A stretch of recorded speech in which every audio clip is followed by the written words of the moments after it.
Good throttle control is arguably the single most important skill for any type of FPV flying. If it's racing, freestyle or cinematic, doesn't matter, it's always super important. So good throttle control means you can stay low to the ground without bobbing up or down, because everything just looks better if you're low to the ground. And it also means being able to catch dives without bouncing, like this for example. And last but not least, you can corner aggressively while keeping all your speed and also keeping your altitude consistent, like this for example. And the key for good throttle control is actually not being smooth, but instead constantly micro-adjusting to small movements. And learning this just takes a lot of practice, but I can give you a couple setup tips that make it a bit easier, and also a couple practice exercises that force you to learn quickly. So let's start with the basics, and that's gonna be your radio setup. So for good throttle management, you're gonna need to do a lot of these very tiny micro-adjustments, basically constantly, all the time. And what helps a lot is setting your radio up the correct way. So that means the throttle should be pretty light and it shouldn't stick, if that makes sense. And it's a bit hard to show, but I can maybe show you with this zip tie. So if I push on here, you see it's sticking a little bit and then makes a big jump once it starts moving.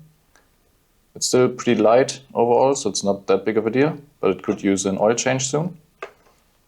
But if I take my old radio, for example, this is my old crusty Mambo, and here the throttle is super heavy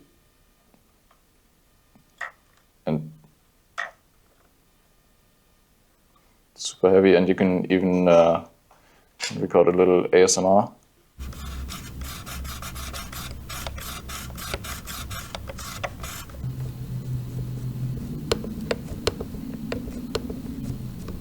So let's open up this old crusty radio and I'm gonna show you how to set up the throttle correctly. So I'll take off. It varies a bit by radio, but usually you need 2.5mm driver, sometimes a 2mm and 1.5.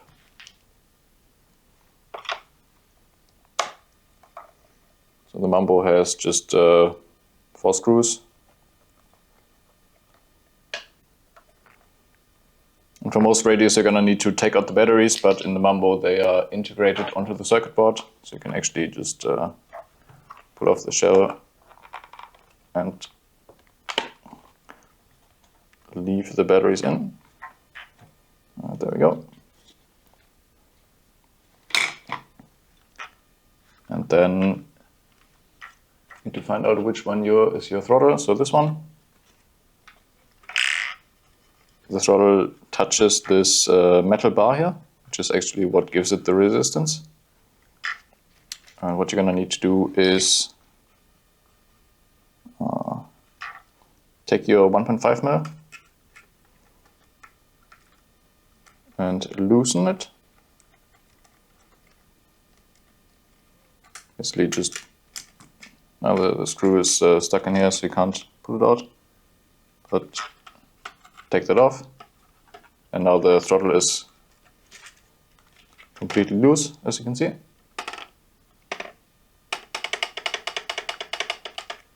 I'm just gonna take out both.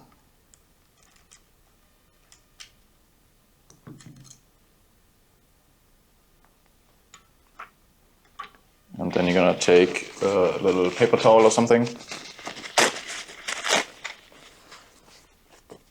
and give it a bit of a clean. Try to get the dust out. There's a lot of shit in here.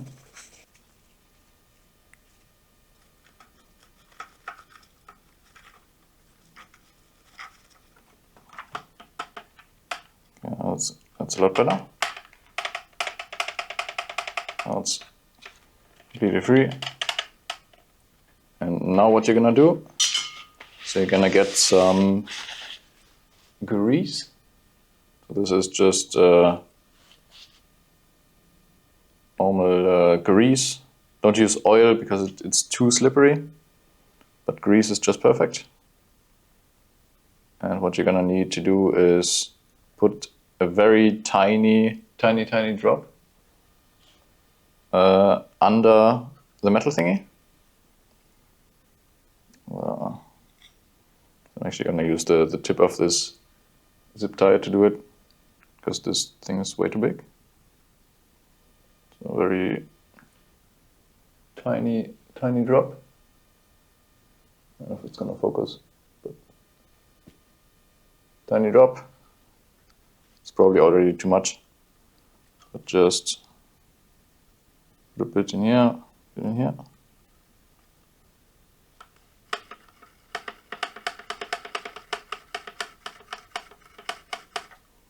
Maybe a bit more.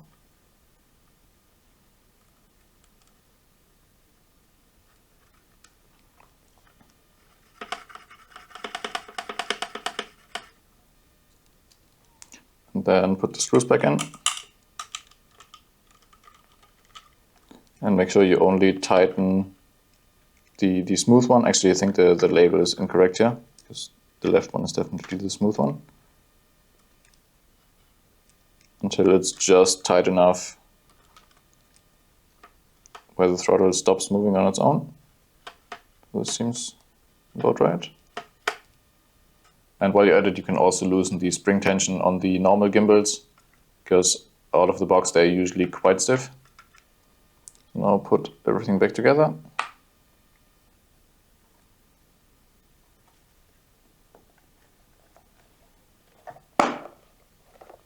Alright.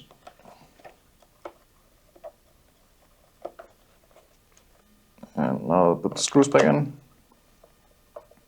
Remember, you're screwing into plastic, so don't over tighten it too hard. Just do a little bit of pressure is enough. That's much better.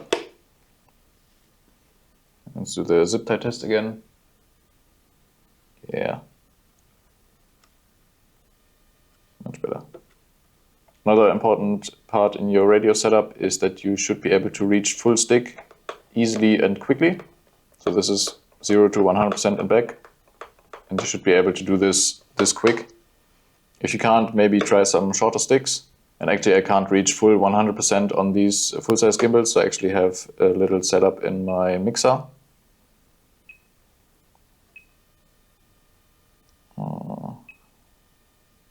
So what I did, I set up in my mixer 115% weight on all the axes. So that means you have the thingy here. That means I don't need to reach the full hardware stick end before it starts giving 100%. So I have this little bit of a dead zone here, because my fingers can't reach all the way. So if you want to set that up,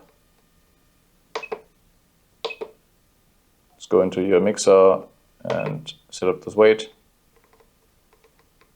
115%. Yeah. Alright, I just wrote some SIG spaghetti code that changes the color of the propeller based on the speed of the motor or the propeller. But it's exactly what I need to show you this first trick. And you might already know what it is by looking at this, but it's the eject. So the eject is a very useful trick to instantly generate speed. And the reason for teaching this as part of throttle control is because it forces you to use high throttle for a very short amount of time. So like this is the trick. Going pretty slow. Give it a little tap. And then going fast.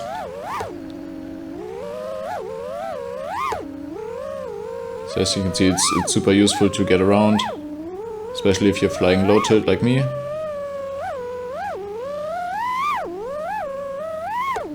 And you can even combine it with other tricks, like in this corner.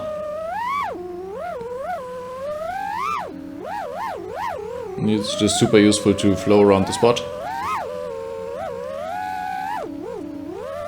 So it works by pitching forward and then giving 100% throttle for a very short time and then pitching back again.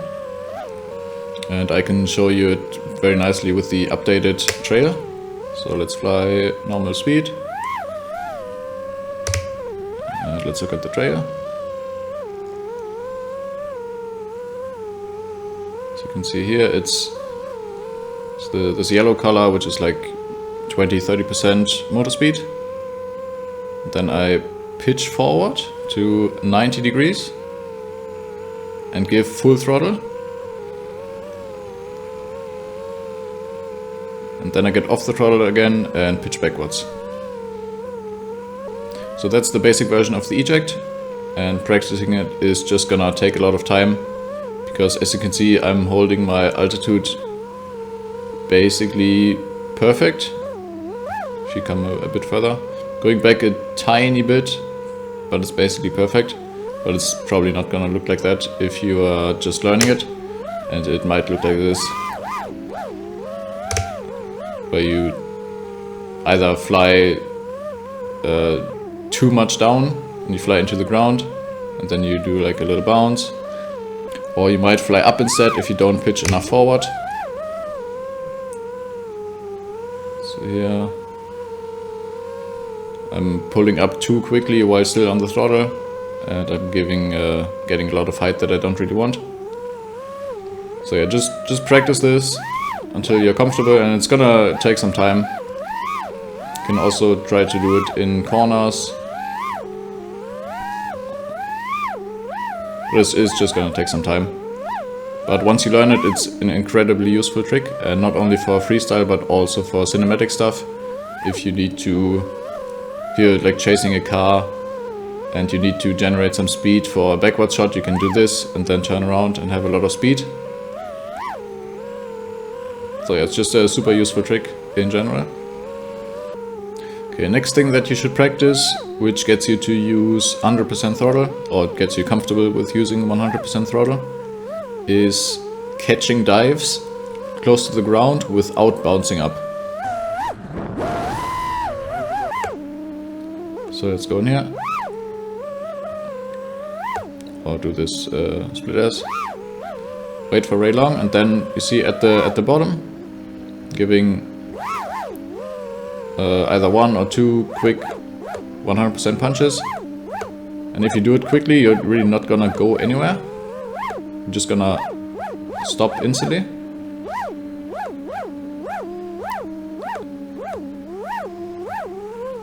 And yeah, just practice this.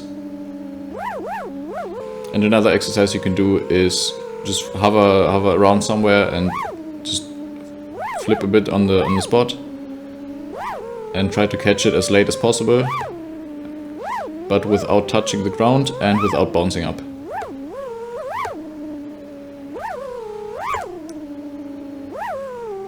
So that's perfect.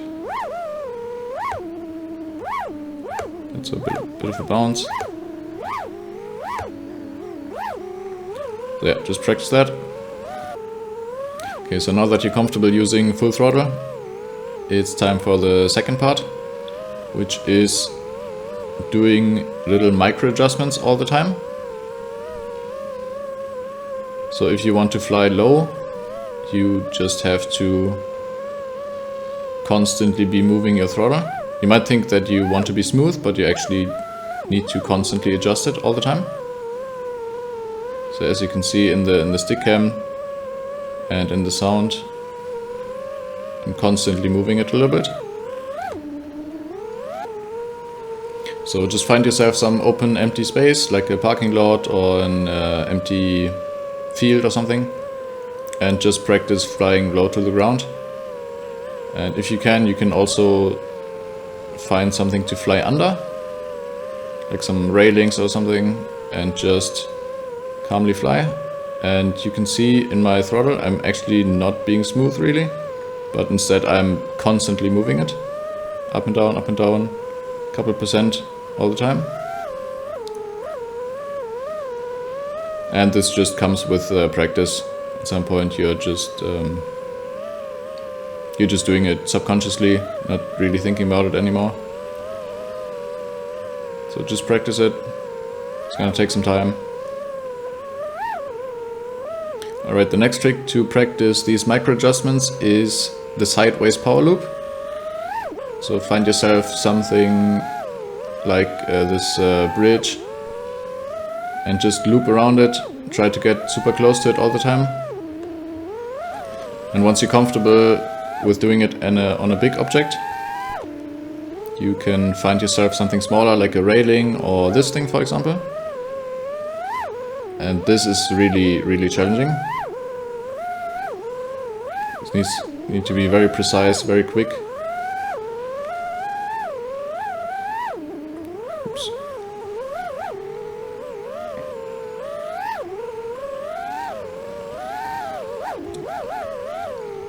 Yeah, this is actually very hard.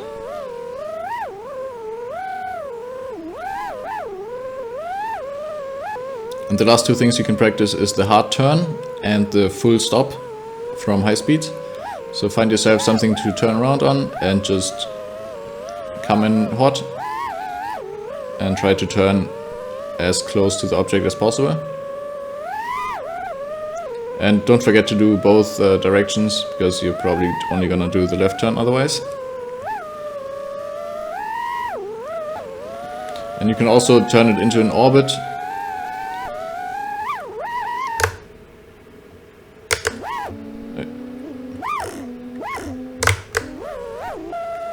The orbit is actually also very important to have a good throttle control.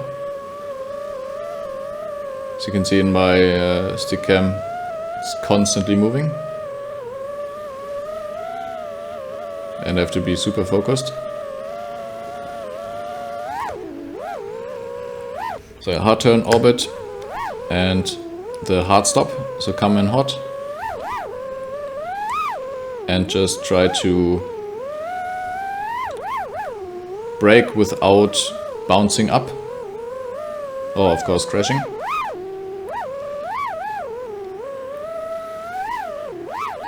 And you can here also use the eject to get around, as I'm already doing naturally. And make sure you don't go up, because that's usually what happens when you do this. You somewhere go flying, because you're scared to hit the ground. But this also just takes a lot of practice. So yeah, you don't need to think of it as practice, but just fly around, paying attention to doing these things while normal flying. So do some orbits. Do some low to the ground flying. Use the eject all the time to get around quickly. Do some of these.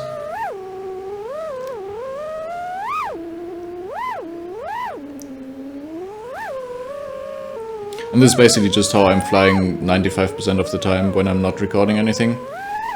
So this kind of is just my freestyle flying style.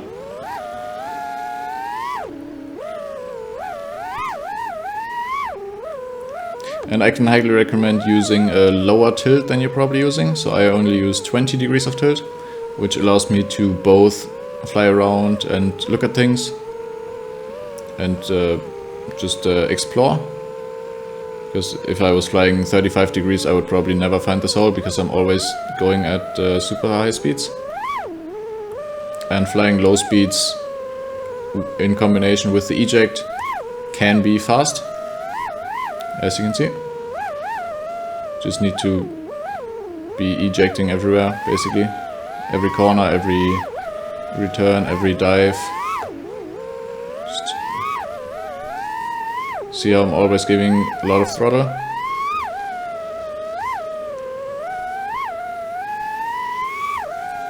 So you don't need high tilt to fly fast.